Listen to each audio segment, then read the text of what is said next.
Hi, it's Wynton Churchill with the Barefoot Consultants, and I'd like to welcome you to our freelance Friday call on Facebook and also on YouTube as well.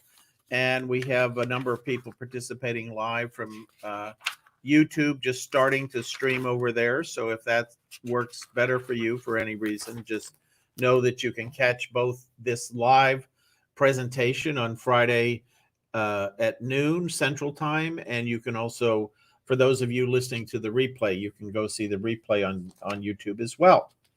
And today we're going to talk about some interesting reasons that there hasn't been a better time to get involved with freelancing. And of course, by way of history, freelancing has been around for hundreds of years anyway. The original term freelancing comes from literally hiring people basically to be in your army or be part of your security hundreds of years ago. That's where the term originated. But now certainly it means something very different, but it does mean hire somebody on typically there's a sense of a temporary basis of hiring somebody to provide a very specific kind of service. In medieval times, the service was, protecting the owner of a large estate or something like that. Today, the service could be preparing a PowerPoint presentation for somebody, helping somebody with any kind of project they might have, customer service, whatever it might be. So lots of good options there for freelancing today, very different from what they were originally. And I first got involved with freelancing. I had done sort of side hustles in some of the work I had done over the years.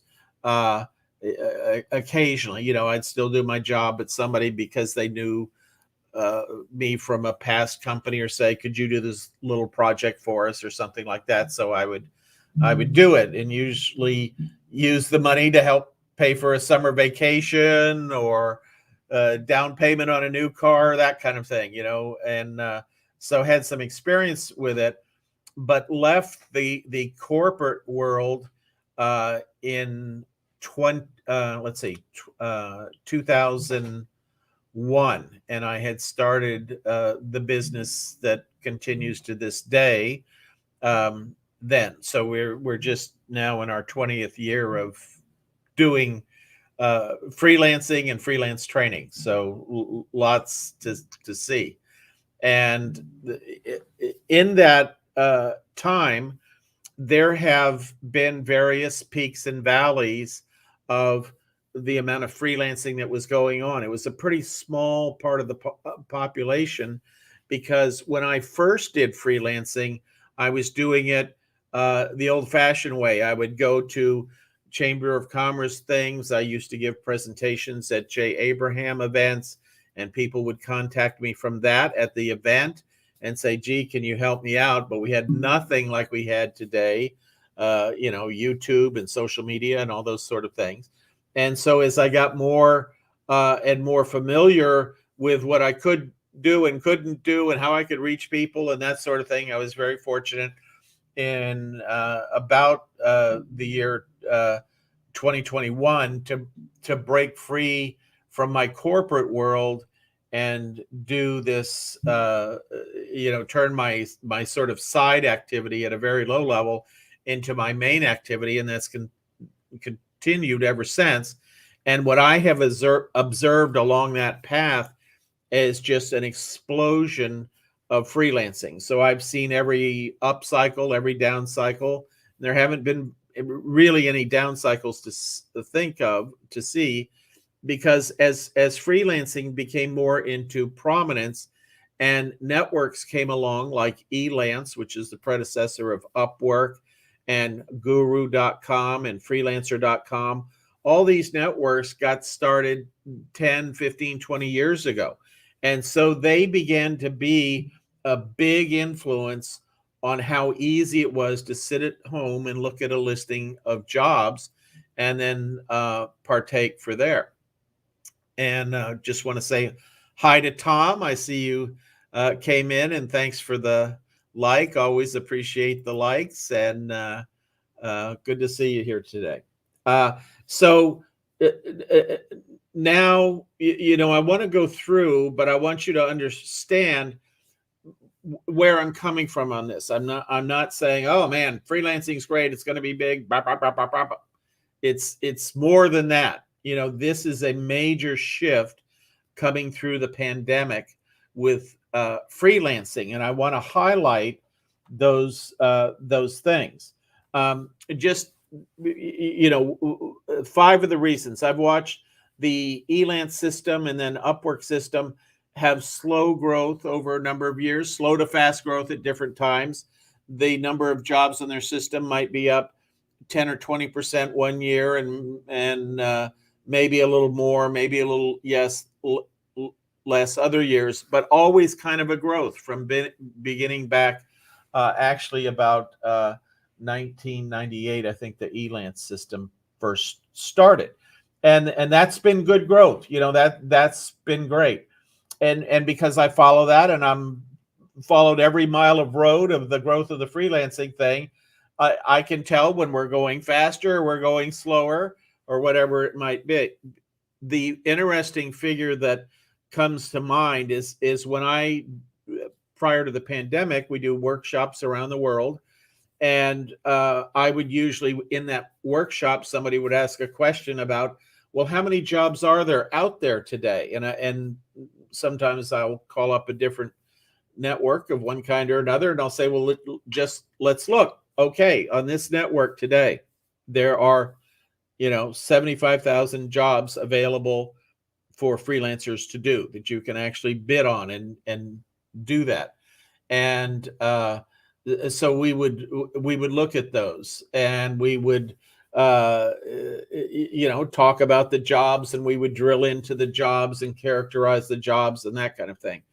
And the last time I did that, just before the pandemic started, it was about just over 100,000 jobs on the Upwork network.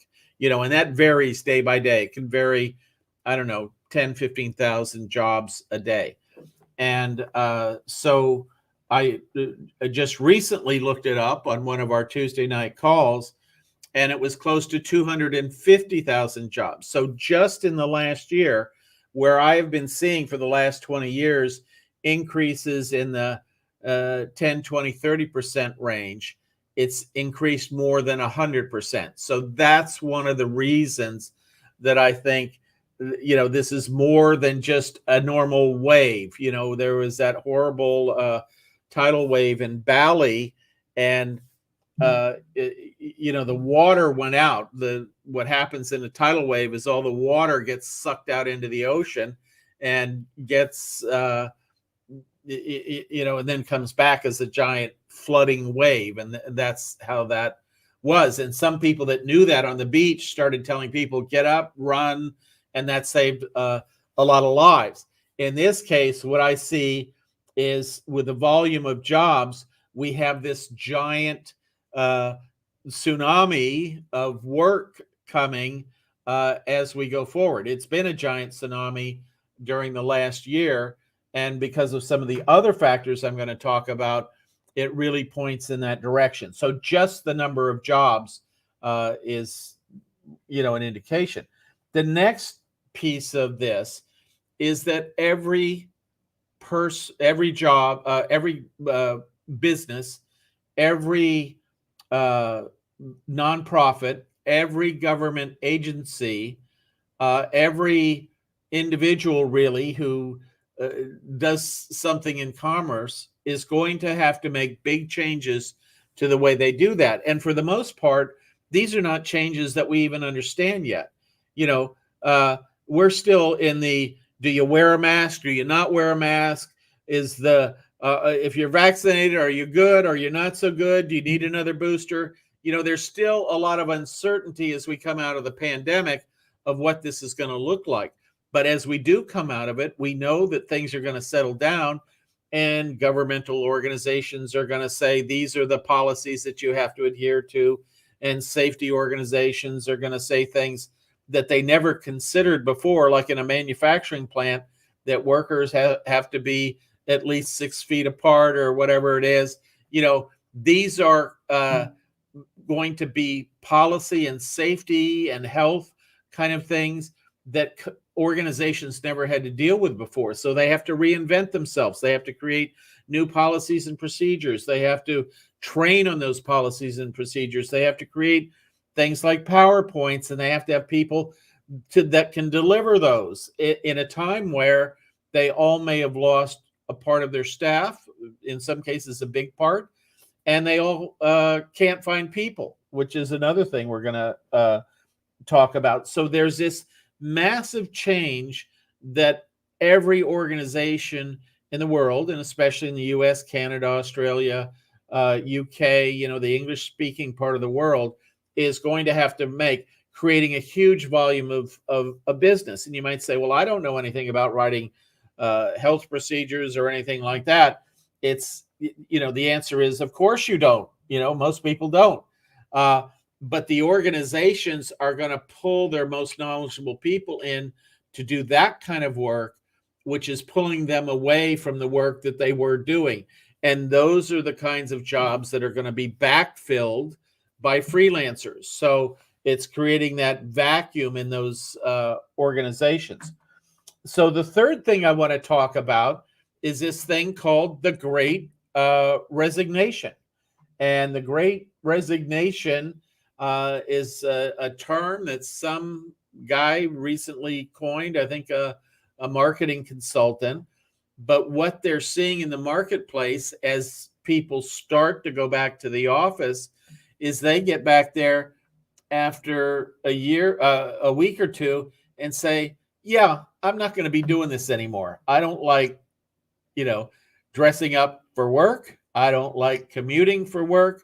I don't like putting up with all the yammer that I hear in the, in the lunchroom, that kind of thing. I don't like wasting time. I don't like turning around at the end of the day and jumping back in my car and, fighting traffic to get home. It's just a waste.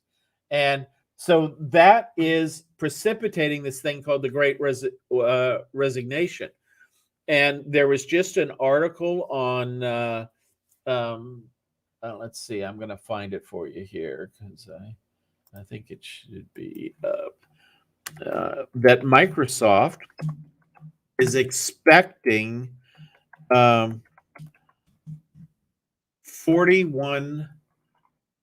Here we go. This is an article in Forbes. Let me punch the share button so that you can see this.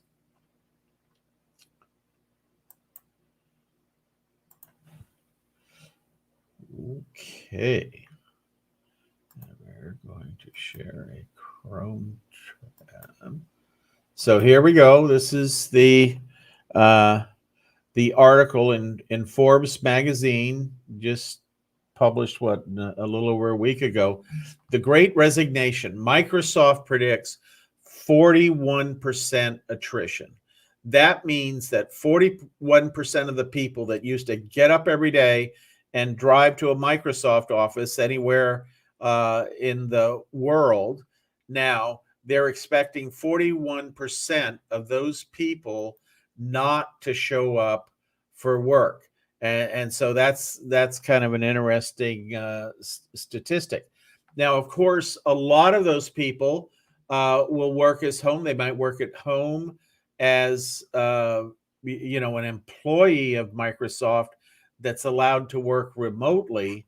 But this article talks about the people that are just going to say, I've had enough of this. I'm going to start working from where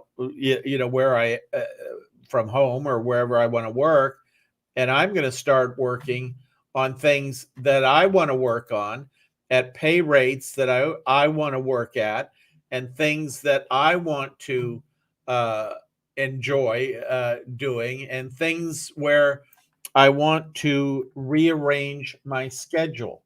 And that's the important metric, is that schedule flexibility emerges as one of the most important aspects of all of this. So very interesting um, to see articles like this, and of course, there's many more on similar topics. There's articles almost every day about companies that are giving up their space in major metropolitan areas. You know, the idea of putting a couple thousand people in a building in downtown Manhattan that all work for the same company, not so much anymore. So the great resignation, you know, and part A of that. So a lot of those employees, those 41% of employees, they're going to be gone. A lot of those are technical people because those are the people that can make the transition to freelancing easiest. But many of them are HR people, project management people, you know, office work people, you know, how to keep things moving in the office and that kind of thing. And so these organizations are going to have to backfill those positions. So that's the second aspect of that. One is they have to replace the work that, you know, their people in their core mission, like writing programs, are doing.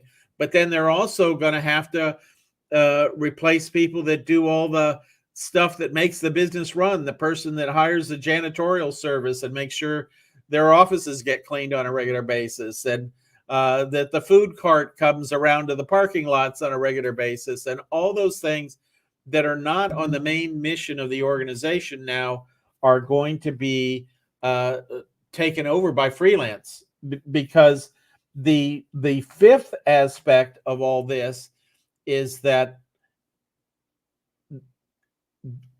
you can't find people to hire, is that the job market is incredibly tight. And it's incredibly tight for a couple reasons. And the saddest reason is people that are still getting benefits, you know, for not working. And certainly some people need those, but it appears that a lot of people don't. They're just saying, as long as I'm making what I was making before, I'm not going to run back to my job quite yet. But the other aspect of that is there's a keen competition for people that can work remotely, that can know how to work online, know how to work virtually, so that they can come into you know, that environment. To it's just there's a group of people that are the chronically unemployed, and these tend to be people with lower skills. So they don't know how to use a computer, even. They don't know how to do email. They don't know how to do, you know, they tend to be in the manual labor end of the spectrum. And so what that has created is this incredibly tight job market. And that is something that we want to take advantage of as freelancers, is companies don't have the luxury of hiring an employee to do something.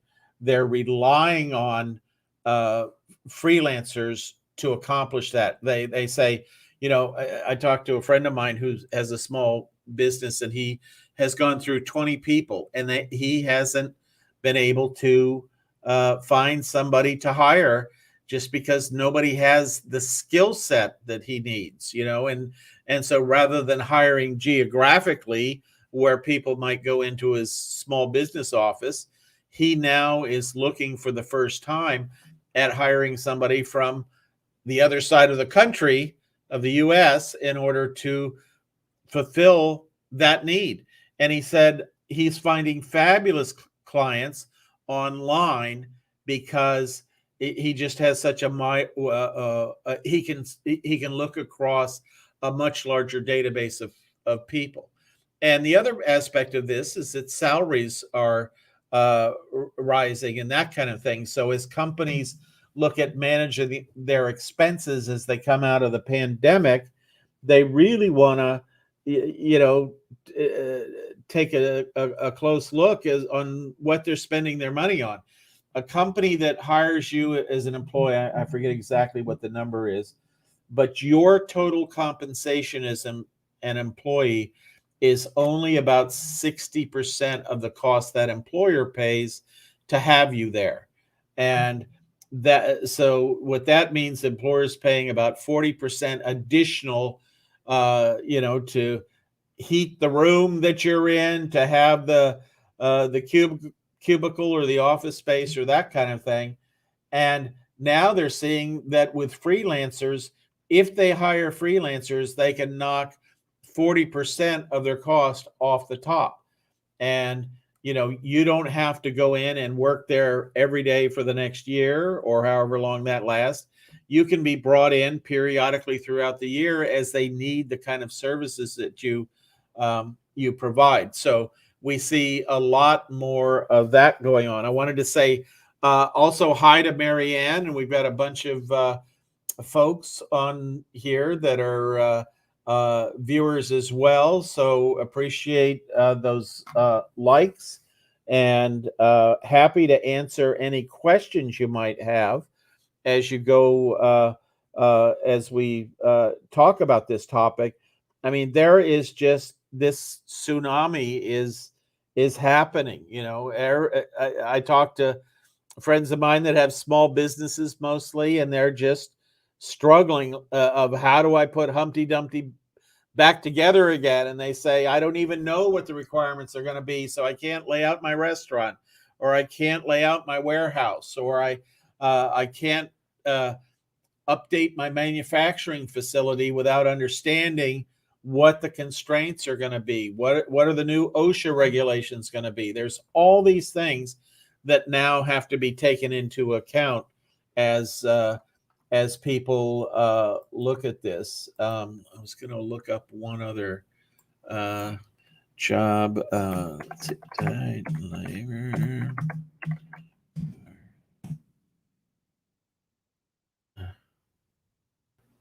This is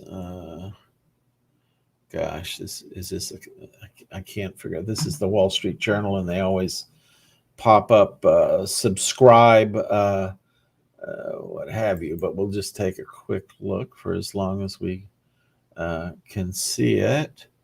This is the Wall Street Journal, and they're saying tight labor market returns the upper hand to American workers.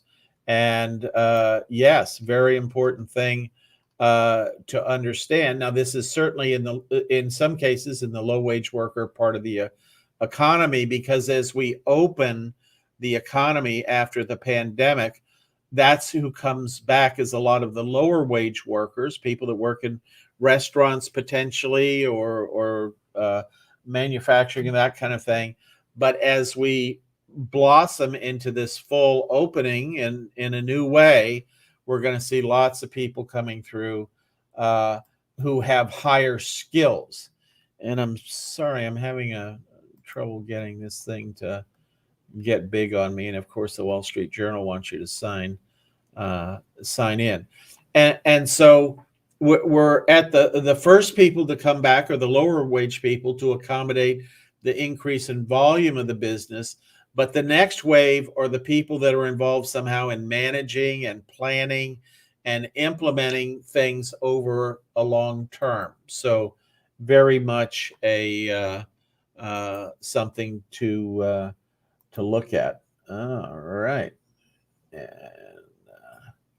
very good. And I see Bob Herb is coming in from Roatan, Honduras, and Diane, good to see you from sunny Spain. That's great. My the woman that helps with our Tuesday night call is in Portugal, and she was just telling me what a beautiful weekend it looks like it's going to be in that part of the world. So thanks for that, Diane. And Bob, I saw in my feed, it was either today or yesterday, some gorgeous pictures of seahorses, and Bob's down in Roatan, and take a look at his Facebook page. He's got some stunning pictures on there. And Marianne is checking in from Carefree, Arizona. Wonderful place to be, although a little bit warm probably today, but as we like to say in Arizona, it's a dry heat. So very good with that, and welcome. So excellent. Yeah, so pretty much an interesting rough and tumble time coming down the road, but one that will do well for freelancers. And yeah, Diane is saying yes, very hot, very hot. Yeah, yeah, and yeah, so lots of good freelancing coming. We'll see that. In terms of the job counts, and as it becomes clearer how companies are going to have to comply and how they're going to open it. I was getting ready to move back to Mexico. I was on a business trip when the lockdown occurred, and I got caught in the United States. I've lived in Mexico for the last 15 years, and all of a sudden I'm living in the States because I can't get back, and thought I was going to started getting ready to get back, and started undoing my temporary arrangements here in the United States so I could make a trip home. And and then the D variant came along, and that kind of pushed everything off. They closed the border again to Mexico to essential workers, and so it looks like it'll be another 2 or 3 months before I can get back to Mexico. So lots of question marks in the future. The good news is that the trend line is going up in a wonderful way for freelancers. The trend line for pandemic related stuff for most countries, especially the ones with vaccinations, is going down relatively fast, and even the hospitalizations and symptoms are way down over what it was before, and that's good for everybody. So lots of good things coming. Looking forward to getting back to travel around the world. Just before the pandemic stopped, I had been around the world twice in the previous year, so just kind of missing that and having to live off the photographs I took from that period of time that I was there. So with that, we'll sign off for today. Hope you have a great weekend. Be sure and like this, comment, ask questions. We're happy to ask questions. If you're watching this on the replay, just type them into the message area. If you're on live, happy to do that. And like, love, or subscribe, or do whatever you feel moved to do if you want to figure out how to take advantage of this coming freelance boom. And we'll see our members that are on this call on Tuesday night, and we'll see everybody else on next Friday for another session. So take care. Adios.